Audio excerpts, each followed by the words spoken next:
Jake Tapper wrote himself a book with the guy from Axios, was it Alex Thompson, and they came out with their original sin theory. The original sin was they allowed the brilliant Joe Biden to befuddle them with his great pretense of being mentally stable and smart and on it. So they wrote original sin to come out and say, we want to be forgiven because we were fooled. So Jake Tapper right now could come out with part two, because his corrupt media is showing itself to be exactly what they are in 7 easy screenshots, which I will show you in a second. Our corrupt medical system has shown itself to be something that will block even the very, very best treatments. I go to Mexico for stem cell treatments. I've been there for my back, for my shoulder, my ankle. I've sent the 2 people who run my life group there, very close friends. I sent my friend Zach. My brother, Zach Abraham's on our show once a week. Zach was the first money behind our podcast. I sent him there. I went there with them. I wouldn't do that if I didn't believe in this. Coming up this Thursday, you can submit your questions about stem cells in Mexico versus America and questions about your specific medical condition. Go to joinstemcelltalks.com, then join us for a free live webinar. It is the 11th of September, 2025, 11 a.m. That's just a few days from now. You'll hear from the doctors. You'll see a side-by-side analysis of stem cells versus other treatments, and we'll wrap that up with a drawing. Everybody who attends will be entered to win a free week stay at Hotel Mio near Puerto Vallarta. It's joinstemcelltalks.com. The sickness of Jake Tapper's media begins here. This is from Rasmussen Reports that's retweeting And Wokeness, a great, great follow on Twitter. It's an image of a man who was, of course, homeless, or as we're to say, houseless. And he'd been arrested many, many times. It's an iconic screenshot, and it is so sad because it is the end of a young woman's life. She took a seat in front of a man. And by the way, if you're ever on public transit and you have the opportunity to sit with your back to a wall, sit with your back to a wall. Please never put yourself in this position. And no, I'm not blaming her. And this is what N. Wokeness wrote about this violent unaliving. 0 AP stories on this attack. 0 PBS stories, 0 New York Times stories, 0 NPR stories, 0 Wall Street Journal stories on the attack. And that was right. So I decided to check Sunday mid-morning to see what I found. There were, at the AP, there were 74,221 results for George Floyd. There were 0 responses for Irna Zertinska, who was unalived. If you want to go a little bit further down, as I did, I just searched some phrases. North Carolina light rail attack. Well, let's see. We've got Newsweek. We've got the New York Press. We have local New York media. We have a North Carolina station. Nothing from the New York Times, nothing from national media. And that was the results for North Carolina that Google chose. They decided I wanted results only from North Carolina. So I shifted the search. And I asked this time for the name of the actual victim. I named her in the search.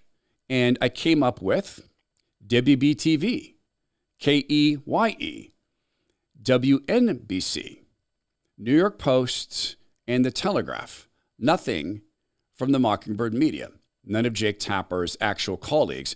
The first search return outside of the news articles that Google pulled was, in fact, a Facebook page. I then decided to go do another comparison, and that was to look at the ending of the life of Jordan Neely when he was unalived. And, of course, you know that Daniel Penny was not convicted of that. Jordan Neely, as you remember, was a homeless guy, or as to say houseless, who'd been known for attacking people and beating people up. He was threatening to unalive people on a train, and Daniel Penny restrained him. And yep, there's all sorts of articles. First is Wikipedia with the unaliving of Jordan Neely. Next up is ABC News, and then PBS, and it's all there. An account called Geiger Capital, which is very, very popular on Twitter, came out with their tweets, and it was a side-by-side picture. The unaliving in North Carolina of the young woman who committed the crime of sitting down on a light rail train, and Daniel Penny restraining Jordan Neely. And Geiger Capital wrote this: a U.S. Marine restrained an aggressive lunatic on the train, and there was national outrage in the media for weeks. A career criminal brutally unalived a girl minding her own business on the train, and if we didn't have X, we wouldn't even know about it. Radicalizing. It is radicalizing. And Jake Tapper would be wise to understand something. You can no longer hide any of this. You've made a decision to not report on this. Crime in major cities is a big news item. You are constantly running articles about President Trump's overreach, about the troops in Washington, D.C., and President Trump suggesting he might send the National Guard into Chicago. All the Mockingbirds have had Pritzker on, the deeply corrupt dictator of Illinois, to warn President Trump against bringing the troops in there. They featured Gavin Newsom talking about California and how Trump broke the Constitution to do this, which he didn't. Crime in major cities is a major issue. This is endemic, or it is emblematic of what we've seen in these cities. And it is happening time and time again because these cities have made a decision. They will not put people like this behind bars. Jake Tapper wrote his book with Axios, and we'll get to them in just a second. I would remind people of this. God Almighty is a God of law and order, not chaos. God never wants to operate in chaos. God set out order in how our bodies work. He set out an order in how we're to relate with him. He set out order in the universe. He set out order in the Bible. How do we relate with others, with our families? How do we relate with the possessions we have? How do we relate in the society?